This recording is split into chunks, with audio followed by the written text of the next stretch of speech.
என் மண் என் மக்கள் பாத யாத்திரையின் நாயகன் திரு கே அண்ணாமலை மற்றும் பாரத நாட்டின் பிரதமர் திரு நரேந்திர மோடி அவர்கள் பங்கு கொள்ளும் என் மண் என் மக்கள் நிறைவு மாநாடு பல்லடத்தில் வரும் 27 பிப்ரவரியில் நடைபெறவுள்ளது. தினம்தோறும் விளக்கேற்ற நல்ல எண்ணெய், இதயம் நல்லெண்ணெய்.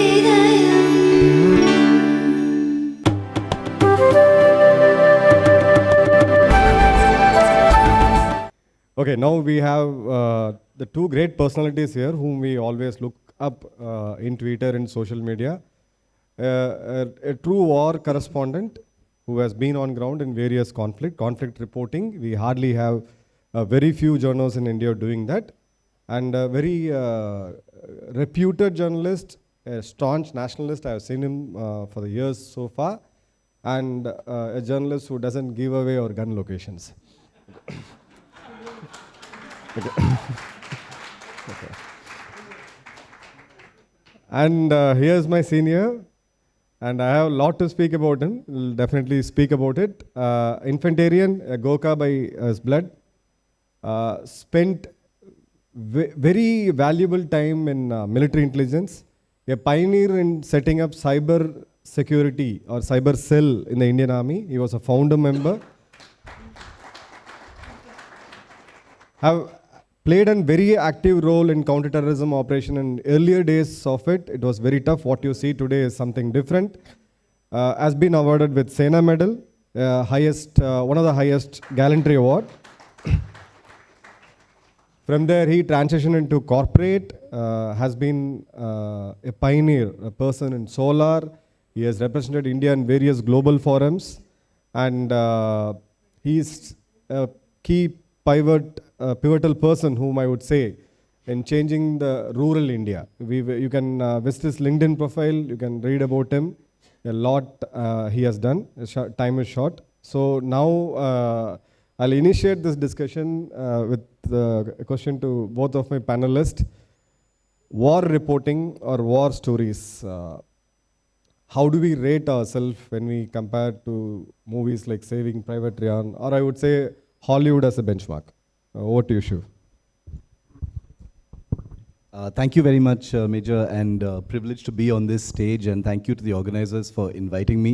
The question you ask is a broad one. It's a difficult one, but I will try and answer it because I actually happen to have some experience in all three of the things that you just mentioned.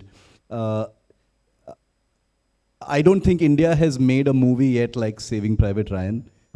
But that I don't think that is the fault of India, because we are equally a war-fighting country. This is a country that has fought 6 major wars. This is a country that famously, and Major Manik will, I'm sure, tell you more about it, doesn't really know the word peacetime. You know, in this country we have gallantry awards that are given away on Republic Day and Independence Day. And many of those awards are peacetime awards, which has always struck the military as weird because there is no peacetime for most of the military. We are constantly in a state of conflict because of our two wonderful neighbors. So this is a country that's constantly on its feet, militarily speaking. I've had the privilege of starting as a defense correspondent very young, so I had a chance to cover many conflicts and wars from Sri Lanka to Libya. Last year I spent a month and a half in Israel and Palestine reporting on the conflicts there. Since you mentioned war stories, I'm the author of a series of books called India's Most Fearless, which are basically first-hand accounts of recent military operations. And one of the reasons why I decided to write these books is because, and by the way, Chennai is my city. I grew up here, I was born here. This very, very much is still home for me, even though I've lived many more years outside Chennai. So I feel very much at home here. And I can tell you that growing up in Chennai on Independence Day, thank you, and Republic Day, I'm sure many of you would also see it, that there would be this long list of soldiers, airmen and sailors who would receive these gallantry awards, Shaurya Chakra, Sena Medal, like Major Jolly has got, and various other kinds of decorations for their feats of bravery. And usually in the press release or the newspaper clippings that would come out, there would maybe be a line or two, very rarely a photograph of those military personnel, and that's how it goes, and these stories would just be forgotten. And this always occurred to me as being very, very unfair, because as a defense correspondent, as someone who was covering these stories, covering these operations, I always felt how unfair it was for these people and their families, that the country had no idea about the reality of what they actually did. And that's one of the reasons why I decided to write my book. So that's where War Stories comes in. So my book, and I'm not boasting, but my book series was the first that decided to tell first-hand stories. So my books are not based on sources. My books are not based on second-hand information. We cover every operation. It has to be first-hand, which means we report from the army units or from the Air Force squadrons or from the warships, and that's how we've chosen to tell those stories. And we've also decided, and this is something I feel the need to emphasize always, is that people forget that the military is not just about the soldiers, the pilots and the sailors, but it's also about their families, which nobody really ever sees, nobody ever hears about those families.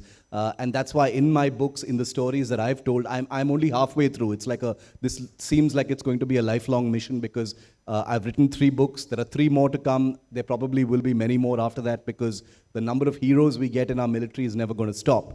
That's how I would say it. I think India has a great wartime legacy. There's no shortage of stories to tell. And hopefully, at some point in the future, we'll have our own Saving Private Ryan as well. Thank you, Shiv. And forgot to mention India's Most Fearless, 3 series of books. One of the highest seller, 50,000 plus copies, if I remember, for the first edition. Those who are interested in this, I would say as a nationalist, do read his book. It is very authentic. I've read it. I've gone through it. It gives you a first-hand information. It doesn't have much of masala. Yeah, the books are available outside the stall. Those who want to purchase the hard copy, you can do so. And Manik sir, now the question to you. This is one of your fans from US who wrote a mail to me yesterday night. He wanted me to ask you this question. It says, why army movies are too less, I would say the war movies are too less in efficiency in number, rather thug movies are no less than zillions in both efficiency and numbers. Which movies? Thug movies. Crime movies. So we have the hero does everything, and he flies and he takes bullets, he never dies. So those movies are in zillions and these are in Firstly, thanks to the organizers for inviting me here. I started my corporate career in Chennai, though it was only 3 months I stayed here. And it was a conversation on Twitter when somebody asked me, soldiers get a lot of respect in India. Yes, a lot. But I actually wrote in the second line the amount of love and respect I got in Tamil Nadu and Gujarat. I said, I cannot match it anywhere. It was very touching, so it's always nice to come back. And thank you, Shiv, for writing those books. We need people like you to tell our stories. Now, coming back to the question, actually, I think war stories, we are not in habit of telling, actually, I feel. Whenever we read our even historical instances, we have been programmed to receive war stories as such. Islamic invaders came and they ran over India. British came, they fought Palasi, Buxar, Maratha gone, and British came. We move from milestone to milestone. We are very number-based. He had 10,000 soldiers, he has 5,000 soldiers. We do not discuss difficult topics in forums. We don't make movies on ideological issues. And if I honestly feel, if the Kal Chakra is moving and India is again going to become Sone ki Chidiya, our bad time will also come, because if we are not prepared this time. There is only one person, I'll tell you, if we make a movie on Shivaji, we will show him as a war leader. We don't show him as somebody who's the only one who understood what ideological war is. We don't teach in our army. Because our 2 neighbors, are enemies. They are fighting ideological wars. We are fighting military wars. There's a huge difference. when on 14th August our leaders wish you a happy Independence Day, Pakistan, and may you prosper and all that. Their prosperity in their line is written is Ghazwa-e-Hind. It's eradication of India as it stands. But we still keep wishing them fine. We've always been wanting to good boys. That's our problem. We always believe in Vasudhaiv Kutumbakam. And that is the ideology we followed in our war stories also. Even if somebody studied high school history, you ask them who burned Nalanda, people will say Bakhtiyar Khilji and all. We never tell them he was bested by some tribesmen in Northeast actually. He died a very desolate, sad death and was assassinated. We tell everyone Ghaznavi came and he routed Somnath temple. We never told actually first time he came, he was sorted out by a Chandela king and he went back and did not come back for many years. Our history runs in a manner, our stories are told in a way that we were just lying there to be picked and kicked around, and anybody who came. First invader was I think Muhammad bin Qasim. When he came and was beaten so badly for actually hundreds of years, nobody came. That was the lesson they learned. It took hundreds of years for these guys to, fine, it's like we were a very solid wall. But if you keep knocking against it and keep ramming against it for hundreds of years, it might break down. And nobody can take away the infighting that was happening and all those reasons. So I would say if movies were a depiction of how a country or a society or a nation tells its stories, we are representing how we are. We are very happy with slapstick comedy. We are very happy representing how soldiers are represented. Either they'll always be 10 feet tall, they'll always beat everyone up, they'll drink and sing and dance. I can assure you, whenever we get angry, we don't start singing, Whenever we have a success in military combat, we don't start singing or dancing or we've never done that, right? But there's always a stereotype that is presented how military men are. He'll be a big mustache guy with a cane or a rifle, and he will invariably have a daughter who the hero will quote, and then he will like, I'll kill you, then he'll win him over. It's actually demeaning, It takes away the intellect, the hard work, the physical effort that goes into becoming a military officer.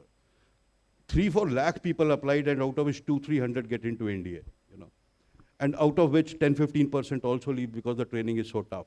After that, you have to 3 years NDA, 1 year IMA, constant training. Then you have to keep passing exams while in service. The movies tend to remove all this aspect and just focus on he drinks rum, he has a mustache, and he has a dog and a daughter. And he always wears a uniform, even while coming on. So I say the story of the normal Bollywood, I've seen like hardly 15 movies in my life. At a very young age, I saw them and I realized this will burn my brain. I never saw them. I hardly see movies. But for whatever I've seen and I see, keep seeing clips, they are okay in producing what is absorbed by audience. If we stop watching that, I think they will also learn a lesson that we need to improve our content. We can't show cartoons as our historical characters and, try to make it best. So, thank you. Thank you, sir. I'll try to play a devil's advocate here. Most of you would be aware there's a controversy which is slightly on now on a movie of Shiva Karthikeyan. The trailer was out. The movie's name is Amaran. It was a biopic of Major Mukund Varadarajan from SS81 from Officer Training Academy, one of the greatest heroes of our times. Shiv is the man behind the movie. And yeah, please.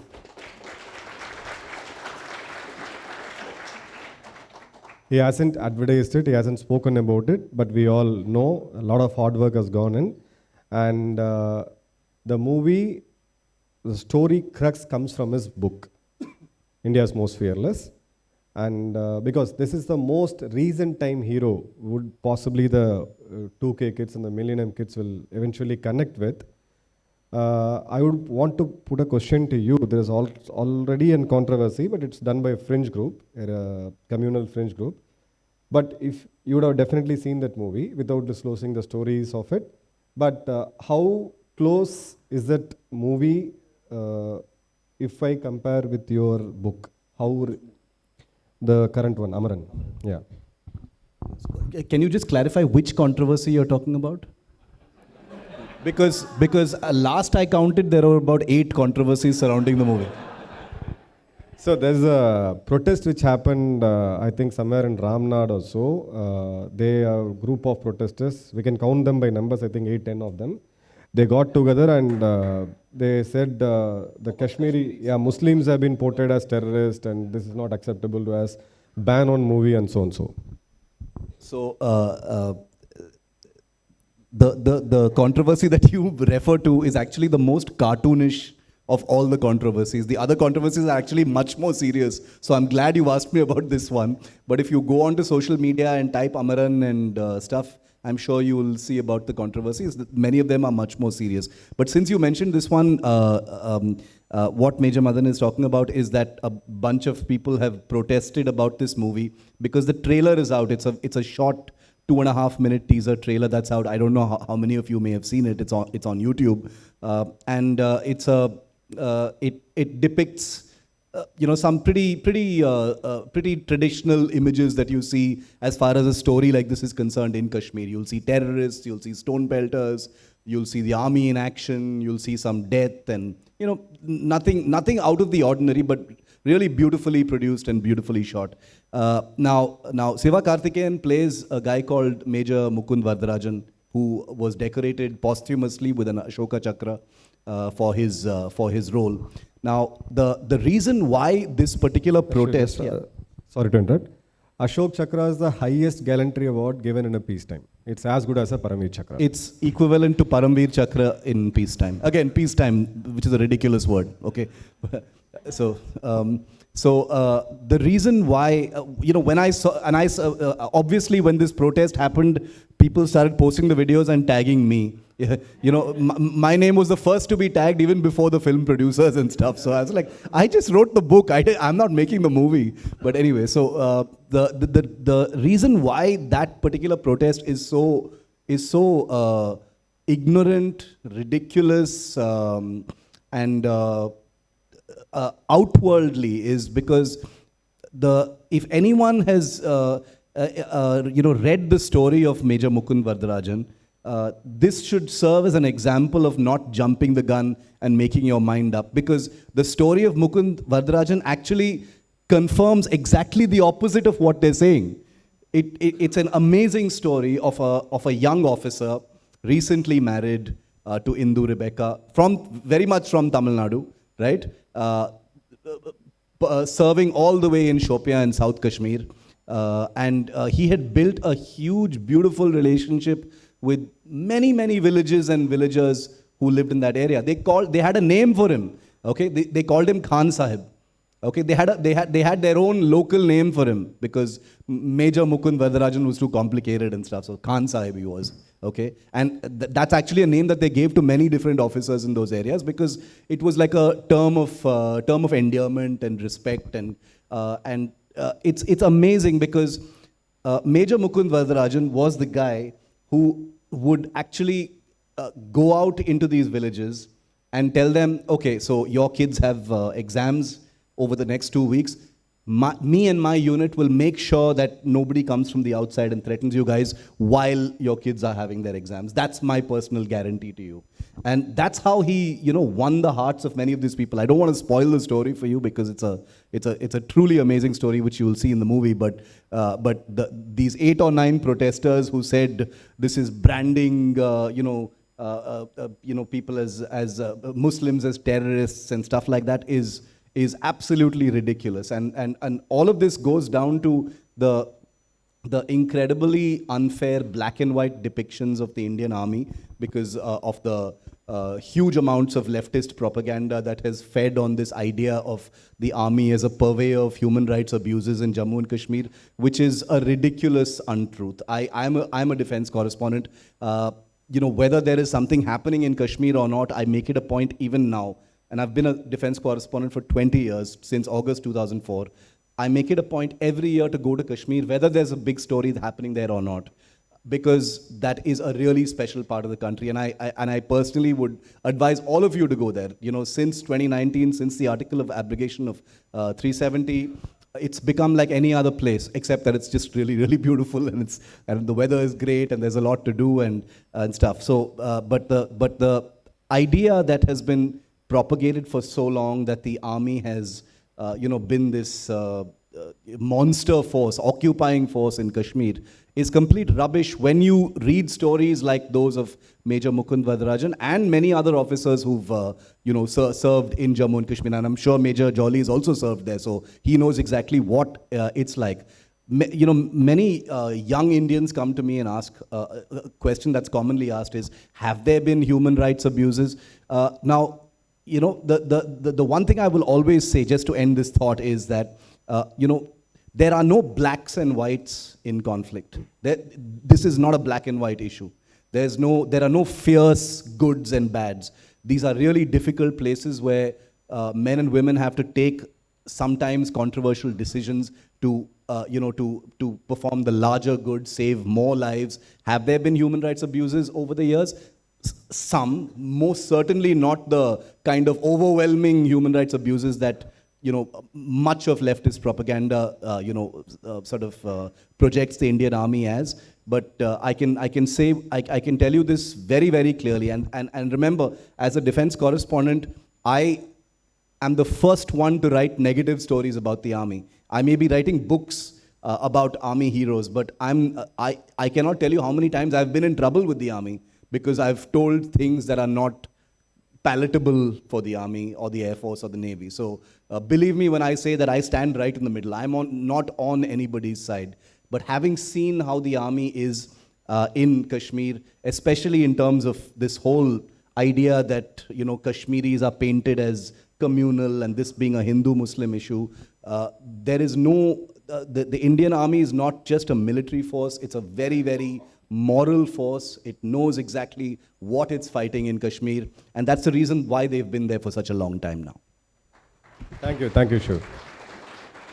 So to add on to what Shiv said, let's look at a very broader perspective. I come from, my native is Dindikal, from Tamil Nadu. My first posting was in line of control in Poonch, and I served with one of our RR regiment. I've been there. Sir is from a different part of the country, so each and every soldier. Soldiers doesn't come from the sky. They are part of our family. They are one among us. They are deputed for a certain operation on a certain duty. It may be peacekeeping. It may be rescuing a child from a borewell, or it may be fighting terrorists at the border. This executive order is given by the government of the day. The armies or the tri-forces are the professional organizations which go and execute it.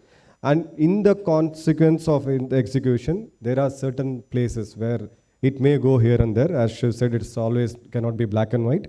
And we always should see the denominator when we accuse some person, the percentage error or the percentage so-called human rights violations of force which has been deployed since 1990, 30 plus years of counterterrorism operation. Name any force in the world, the US forces in Syria, Iraq, the number of killings, and what happened in Kashmir. A lot of soldiers have laid down their lives because I don't want to reveal the name because it has to come out as a book at some point of time. There are good amount of soldiers who had lost their lives right in front of my eyes because they wanted to save, so-called avoid the collateral damage. Now to Manik sir, one more question to you. We have seen certain movies, the war stories, which used to come earlier, I would say some 10 years before. We saw Dil Se, one of the most popular movie, where there was an army excess and then the character, the lead female character becomes a terrorist. And somewhere in the end of the movie, it is kind of being justified. Some form of she becoming a terrorist is getting justified. And the peak of it, what I saw, like I think when you were a major and I was a lieutenant at that time, was a movie called Shaurya. That completely changed the perspective because that's the first possibly a Hindi war movie I have seen. I had a shock of my life because I just landed up in my unit and I happened to see this movie. And these two movies, Dil Se, most of you would have seen, but the other movie I'm referring to, you can just, I don't want you to actually go see the movie and reignite it, but please do read the story as such. Was that the peak of demonizing the forces, or is it like, is there a new low after that movie? Okay, one thing I'm at loss. I have not seen either of the movies. Right? I think Shiv. I think Shiv. But I've seen the very famous clip from Shaurya, which you all should see. Actually, it's a courtroom scene in a military court. But one thing I'd like to just add on to what Shiv was saying about being moral. See, we don't grade what we are doing in Kashmir as war. We never say, like he said, we call it peacetime awards. There's no difference in the way, like bullets don't move slow just because it's peacetime, right? So people are fighting. We are a country that is losing soldiers every day.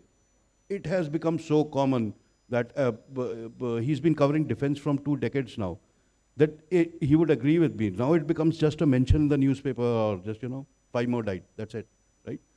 If it was any other country, there would be a lot of hue and cry about it. But we have just normalized it so much because, expendables, soldiers are expendable. They're fighting somewhere.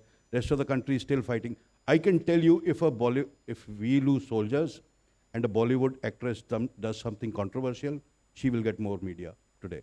It's a fact. The soldiers are so down, so last in the priority list for a country. And it's nobody's mistake. It's only government and we have failed to secure the position that they deserved. And it's mainly because also that I would like on that moral thing that when army operates in Kashmir, we are not like US forcing operating in Vietnam. Nobody has bombed, nobody has done napalm bombing. We have never bombed artillery into our own forces or on our own people. We don't even use air force. So if it's a house which has a terrorist hold up, you're not allowed to just burn it down or throw a bomb. Yeah? You have to go soldier by soldier, one by in and try and kill them, in which you also lose men. And the government and the army both know that. There is no other way to do it. You have to go in one by one. It's a very tedious, risk-taking, and many a times fatal operation.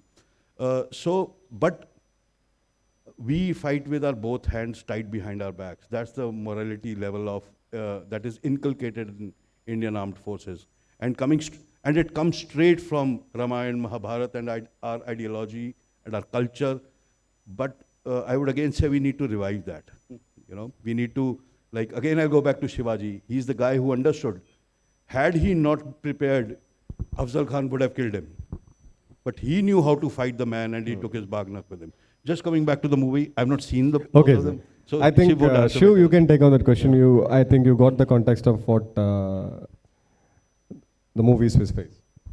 Look, I have a slightly contrarian view as far as films are concerned. But, my view is that, look, the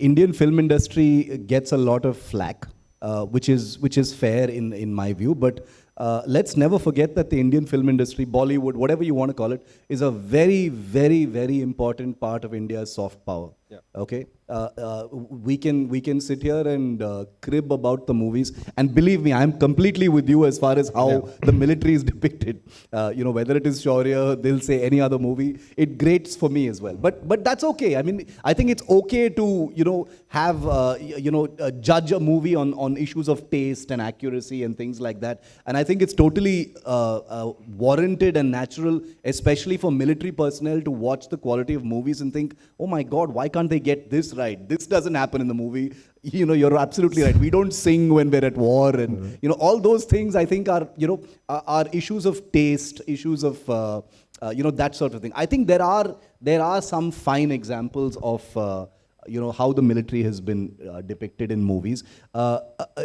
It is going to be a very tall order, in my view, to have a pure war movie in this country we need without the songs and dances and emotions and romance and stuff. It's going to be very difficult. Like, for example, I'll take a small example of a war movie that is very little war and mostly like relationship romance, but I happen to think it's a fabulous movie which actually depicts the movie in beautiful light, and that is Lakshya. Okay, with Hrithik Roshan. Total pop romance, Farhan Akhtar type movie, nothing serious about it, but that movie had a real effect on me. I was in college when I watched that movie, and that even though there was no part of me that ever wanted to get into the military for some reason, but when I watched that movie, and I remember being in a hall full of people who were so impressed by that movie, And 75% of that movie is not military stuff. Yeah. It's Hrithik Roshan in college and ragging and all sorts of rubbish. But the movie is a military movie, you know. And so I think it goes down to that. About it could be about taste, etc. Yeah, but the level of masala, which the ad, of course, it has to be commercial. It has to earn money. Look, for see, them. I'll tell see, the thing is, one has to be a little bit empathetic also to film producers and filmmakers, which is that a war movie or a military movie can't be wholly military, because ultimately a film has to be watched by Okay, millions I'll of slightly people. put it to yeah. I have a quick point to that. I understand you can't, we don't show hardcore military ops, and I don't know, we don't want to show, or there's a lack of intent or capability. But let's say small things like when I had just joined Twitter in 2019. I had a stroke. I was hospitalized for almost a year. That is the time I started Twitter, right? So I had 200 followers, right? Nobody. So Sam Manikshaw's first poster came out 2020, and they had his dress wrong, As a Gorkha officer, he was wearing golden badges. So when I wrote a comment on that, obviously I hardly had any followers, and I was nobody for them. They corrected it after a while. But this is my point. You're making movie on a field marshal, one of the legends of Indian military. You can't get his dress right. And recently, now that I had a lot of followers, Akshay Kumar was making a movie on Gorkha. I'm from Gorkha Regiment. I was commissioned into it. And he had a soldier and a kukri, like a angry-looking young man kind of thing. So they got the kukri wrong. They showed the sword. Kukri is the identity of Gorkha soldiers. I have it tattooed here, So it is, and you got a kukri wrong. It is. So I wrote that, dear Mr. Akshay Kumar, thanks for making movie, but your kukri is wrong. It's a sword. He replied to that, yeah, thank you, Major, we'll change it and all that. The movie didn't come out. That they had some problem with the army headquarters. But what I'm trying to say is, they can get basics wrong. In Hollywood movies, I watch a lot of them. It's not about snobbery, I just like how they make war movies, right?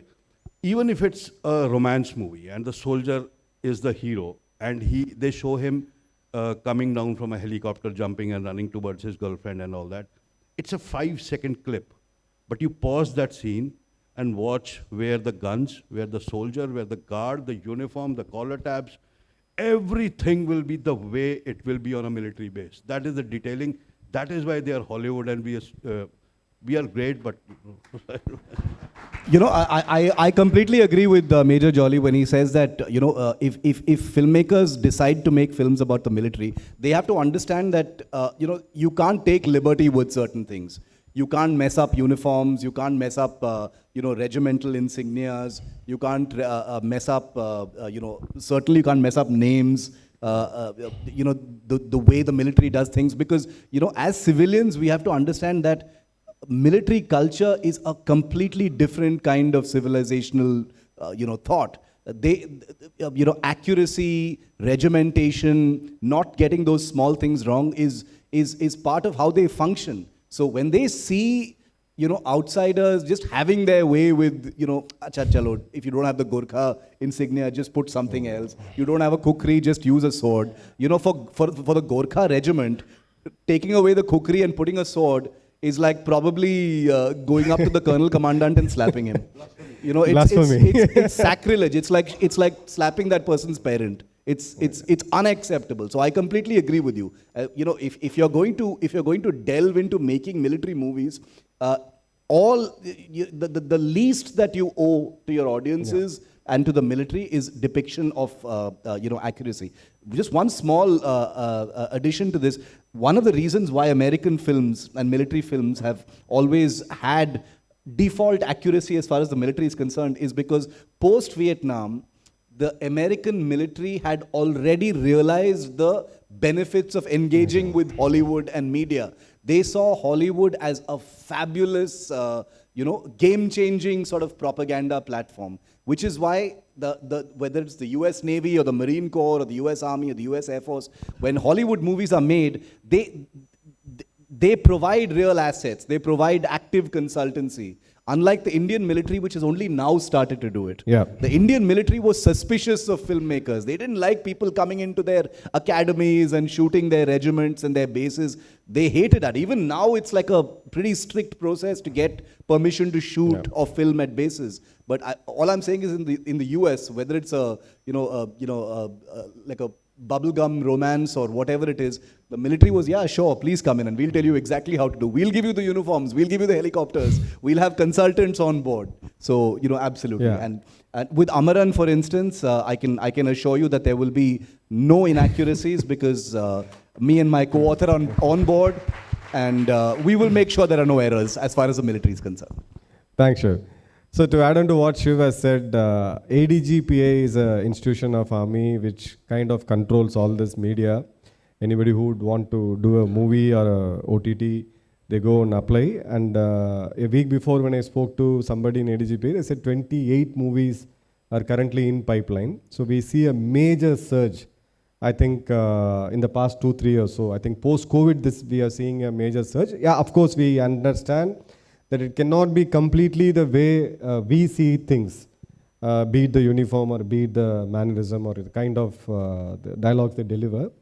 But certain movies have been purely meant for propaganda. I would say, for example, Salman Khan's movie. I have not watched the movie, with a disclaimer, I don't watch his movies. But there was a movie where he is a RNAW agent, raw agent, and then his girlfriend, she is an ISI agent, and then he addresses to his teammates, his fellow raw officials, "Aapki bhabhi kaise hain?" Bhabhi, and there's so much of romancing, and then the Indian raw agent and the Pakistani ISI agent go together and do some rescue in Syria, and Tiger Zinda hai. I really got angry. I haven't seen that movie. I heard the storyline. I will not do the mistake of reading that. Why? Because exactly a week before, in my own YouTube channel, I took a month's time to read about Ravinder Kaushik, who's the actual tiger. If anybody wants to know what guts mean, what sacrifice mean, do go and read his history. Ravinder Kaushik was named tiger by none other than then Prime Minister Indira Gandhi. Yeah, one of the legend. His story, you can add masala, but there is a limit to add masala, and what kind of masala do you add? But surprisingly, I think so that movie was a hit. Yeah, huge. Huge hit. Now, if I want to go back to those kids or the younger generation who has seen those movies, even the elders, I would say, no, Ravinder Kaushik was not this. He was something else. We have to make five more movies. Your views on it, sir? So I'd say on this, same thing. Charity begins at home. If you have I don't have kids. I have a niece who's now growing up. She's 4 years old, right? So if I tell her whole day you keep making TikToks and I clap and go watch another movie and see Tiger Zinda Hai or Alive or Dead, go check it out. I can't blame anybody else for not making sure that she doesn't know who Maharana Pratap was. If you are in your house, and that is the aspect of war storytelling I was telling you. We can't. It's not a binary situation where either you know everything about history or you are only Tiger Zinda Hai quality. It has to be somewhere where we can tell our children, just remember there was a Maharana Pratap. Just remember there was a Shivaji. As you grow up, learn more about him. When you have to give anecdotes, when you have to give examples, when you have to give names, quote these names. So you want to learn character, learn from Karan or Arjun or Sri Ram or whatever. So I don't know much about movies, but this is the aspect of war storytelling. If you want to teach somebody, I can tell you it can be a 3 to 4 hour session. If you just start talking about Abhimanyu and Chakravyuh, right? It'll bring tears to your eyes if you read about how he was killed and that aspect of it. I still get goosebumps when I think of it, right? Phenomenal story. But that we always sit on, there are a lot of panels I speak, there are a lot of places we speak, we always have this, society has this, country has this, nation has all this. Just go and check what is in our homes actually, that'll be more than enough. So as far as this simplification of a raw agent falling in love with ISI agent. It is, I think it's one, Bollywood is just riding the nationalist wave right now. The OTT and Bollywood both are understanding there's BJP आ गया है और nationalist wave चल रहा है, बनाओ movie पे movie. Right on it. Yeah, चलेगा, ये भी this will work, कोई तो चलेगा, it is like that. Doesn't matter. There's a very famous picture, Shiv, you would have seen, there's a lady officer who's wearing military corps, epaulets and para commando and this and that. Everything is. Yeah, and every soldier is confused. Who is she? Which regiment is she? Who is she? So that's the thing. Bollywood is just making most of the vibe. That's a Thank you, sir. And every good thing has to come to end. Two short questions from the audience. 2 questions. Time is up. Okay.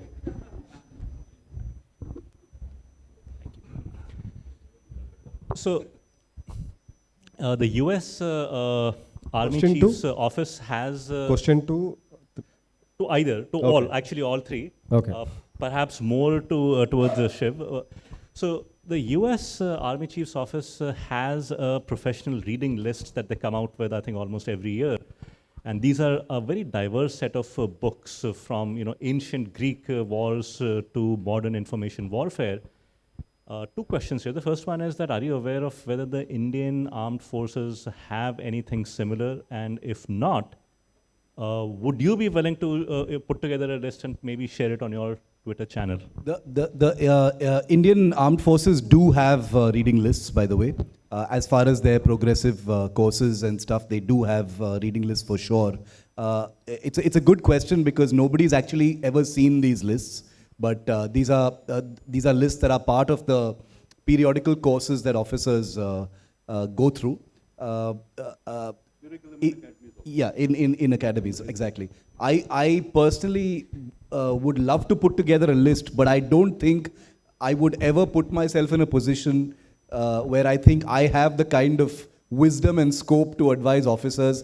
I'm a ordinary civilian. Officers who go into these courses are learning not just about tactics and things, but strategy and warcraft and things like that, which is way beyond anything I could advise them about. So honored that you think I could do that, but no. So the moment we join academy, every term you have to read 1 book. These books are prescribed by RTRAC, the Army Training Command. And as we keep progressing, it is also when you join unit, one of the first tasks you get is your boss will tell you, and book it's review. like a culture that you write a book review every 3 months. And in our promotion exams, there is a major campaign. Let's say you will do, an in India Maratha campaign or outside Battle of Somme or something like that. And one general that you have to study about to pass that exam. We even study Nazi generals and all, because it's purely from a military perspective. So there is no centralized list, but the training command has put down generals and campaigns that we go through in our lifetime to understand more about it. One last question.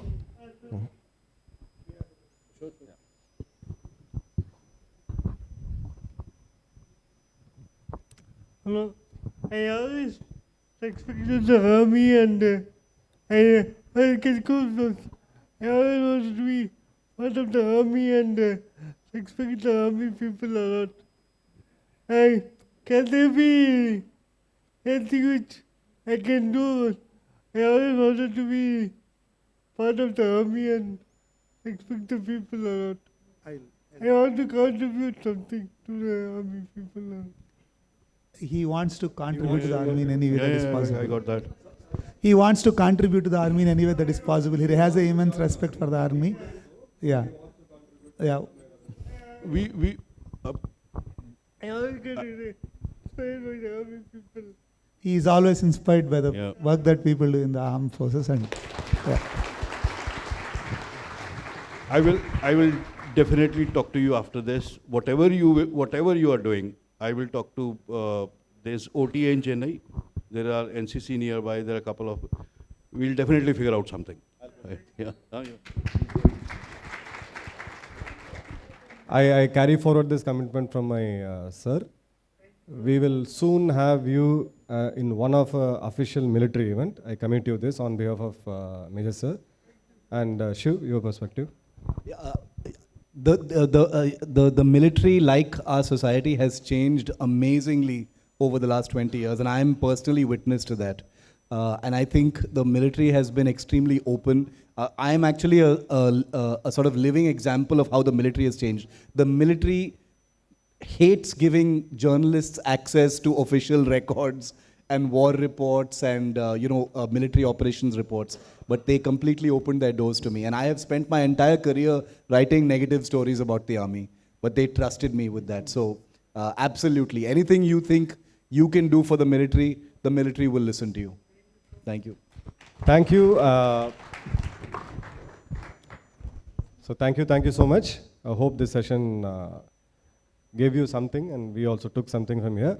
And one thing which, as a forum, I would like to tell the journalists out here, there is a course which has been initiated by the Government of India. It's called Defense Correspondence Course. It's a 1 month course, right? It's I think 1 or 2 months course. Tamil Nadu gets 3 vacancy. Each state gets 3 vacancy. One of you can, who are interested, I can be the messenger to pass it on to them. Thank you. Jai Hind.